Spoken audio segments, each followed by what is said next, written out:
My name's Morgan Proudfoot, the pastor of Grace Harbor Church in New Bedford, Massachusetts. But before that, I was the first pastoral resident of the Village Church Denton. In the United States, there's two places that you can go that qualifies as an unreached people group.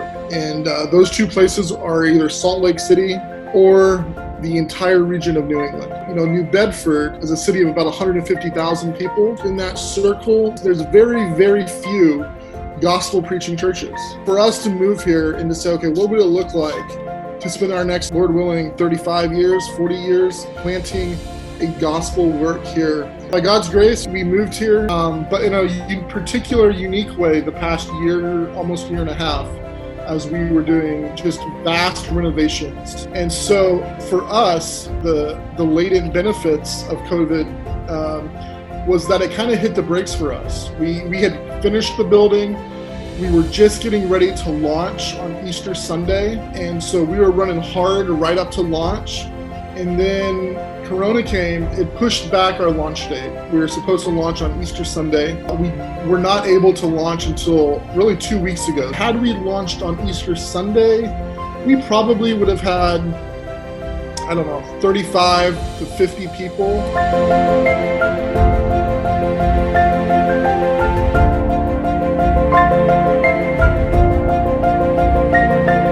But because of Corona, what has happened is different states have opened up things at different times. And so in Massachusetts, churches could open up to 100 people. For us, that was great. We weren't going to have more than 100 people anyhow.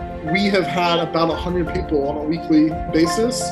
Kind of that early critical mass that church plants need to get kind of going. The Lord provided for us through the pandemic.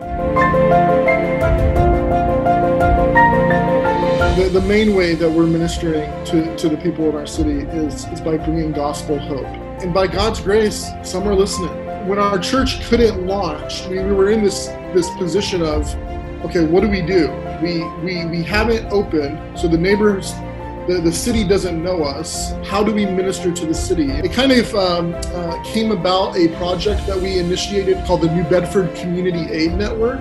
And God's really been using that. We also threw up, just during this season, a big banner on our building that says, "We're here, we care.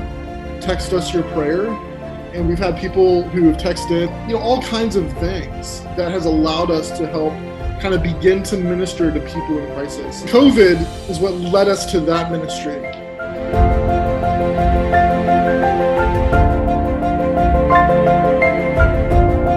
This is our third week now of being opened as a church. The Village Denton has played a much bigger role than you will ever know. A good majority of our team is from y'all. You guys not only sent me out, but you said, hey, you can take some people with you. The Reds, the Calendars, Carrie Selby is on track to arrive here. The Perez's are coming. God has built the staff of this church through the Village Church Denton. You guys are supporting gospel work here in New England, in a city that most of you have never been to, although a lot of you have come up, which has been great. I would just ask you not to forget us, right?